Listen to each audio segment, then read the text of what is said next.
wire in the power and the motor to the variable frequency drive, we must first identify the power input connections.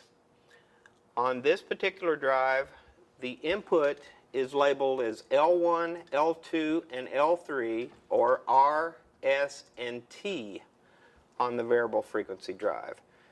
The power inputs are located on the first 3 terminals. We wire in the 3 terminals. The drive can support single-phase input power, but the drive will need to be derated to provide for single-phase power input. Once the power is terminated, pull down snugly just to verify everything is tight. The motor are listed as T1, T2, and T3 terminals.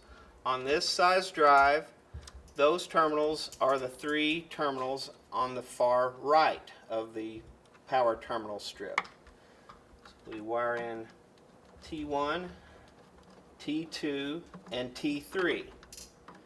These terminals are also listed as U, V, and W. Again, a variable frequency drive will only support a 3-phase motor.